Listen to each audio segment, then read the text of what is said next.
और चलिए इसी पूरे मामले पर सतीश पूनिया से खास बातचीत की हमारे संवाददाता पिंटू सिंह नरूका ने।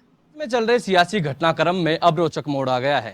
कांग्रेस सरकार लगातार बीजेपी पर आरोप लगा रही थी कि उनके विधायकों को खरीद फरोख्त की कोशिश की जा रही है, लेकिन अब बीजेपी भी अपने विधायकों को प्रदेश से दूसरे राज्य में शिफ्ट कर रही है और आरोप लगा रही है कि उनके विधायकों से डराया धमकाया जा रहा है। हम बात करेंगे इस पूरे मामले पर भाजपा प्रदेश अध्यक्ष सतीश पूनिया से। पूनिया जी, क्या कारण है कि विधायकों को दूसरे राज्य में शिफ्ट किया गया?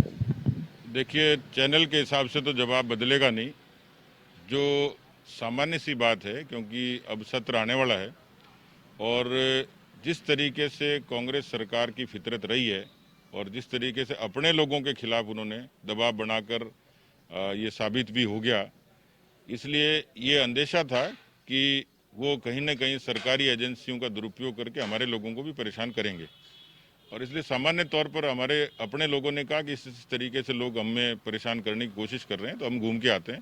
तो हमने उनको इजाज़त दी है। हमारे उदयपुर डिवीज़न के लोग गए हैं, उनको जब आवश्यकता रहेगी हम जयपुर बुला लेंगे। बाकी और दो दूसरे संभागों के विधायक हैं, उनको भी क्या शिफ्ट किया जाएगा दूसरी जगह पर? आवश्यकता लगेगी तो मैं इनकार नहीं करता, लेकिन मुझे लगता है अभी ज़रूरत नहीं है।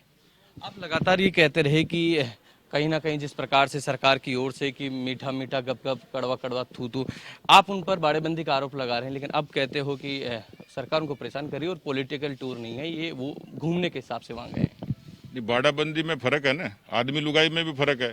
कांग्रेस की बाड़ाबंदी और बीजेपी की बाड़ाबंदी में फर्क क्यों नहीं है? वो 6 महीने से घूम रहे हैं, उनकी सरकार है। हम सरकार में होते तो करते, तब हम जवाबदेह होते। हम विपक्ष में हैं, हमारे अपने लोगों की मर्जी है और हमारे अपने लोग यदि कोई इनपुट देते हैं तो उस पर हमें सतर्क रहना भी जरूरी है। पार्टी में किसी प्रकार की कोई गुटबाजी थोड़ी है कि माना जा रहा है कि पूर्व मुख्यमंत्री वसुंधरा राजे दिल्ली गई, वहाँ मिलनी, उसके बाद में इस प्रकार का? ये केवल पॉलिटिकल गॉसिप्स हैं।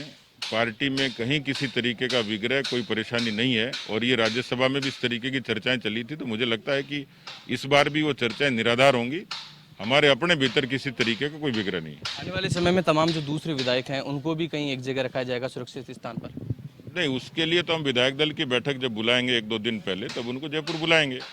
उसके समय की, स्थान की, उसकी सूचना उनको विधिवत रूप से करके बुलाएंगे। आवश्यकता रहेगी तो बुलाएंगे। और क्या क्या लगता है कि सत्र जब आ रहा है, किस प्रकार के सत्र में सरकार को घेरने की क्या तैयारी, क्या रणनीति है? देखिए, अभी क्योंकि जिस तरीके से पूरा घटनाक्रम हुआ है, ये कानूनी और संवैधानिक तौर पर सबके लिए एक तरीके का यक्ष प्रश्न बना हुआ है, प्रश्नवाचक चिन्ह लगा हुआ है, असमंजस भी है, गतिरोध भी है।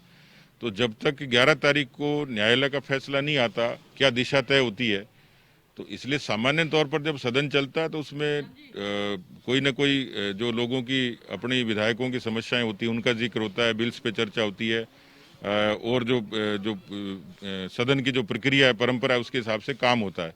लेकिन हाउस का बिजनेस कैसे होगा, ये 14 तारीख को तय होगा। उसके बाद ही हम अपनी रणनीति तय करेंगे। एक भाई साहब, आप कह रहे हो कि हमारे कुछ विधायकों को कांग्रेस की ओर से डराया जा रहा है, धमकाया, किस प्रकार का डर विधायकों को दिखाया जा रहा है?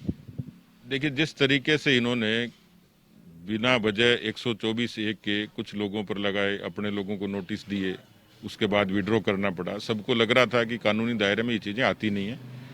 इसी तरीके से एसओजी और एसीबी का भय दिखाया गया। तो सामान्य तौर पर राजनीति में जो काम करता है उसमें कहीं ना कहीं कमी खामी होती होगी, उसको आधार बनाकर ये लोग परेशान करने की कोशिश करेंगे, ऐसा हमारा अंदेशा है। तो कहीं ना कहीं अब राजस्थान की सियासत रोचक मोड़ पर आ गई है। लगातार विधानसभा सत्र से पहले अब बीजेपी ने भी अपने तमाम विधायकों को सुरक्षित स्थान पर रखना शुरू कर दिया है। हालांकि बीजेपी ये दावा कर रही है कि कांग्रेस की ओर से कहीं ना कहीं बीजेपी विधायकों को डराया धमकाया जा रहा है, जिसके चलते बीजेपी विधायकों को सुरक्षित स्थान पर शिफ्ट किया गया है। कैमरा पर्सन रामकिशन सैनी के साथ पिंटू सिंह नरूका, एवन टीवी, जयपुर।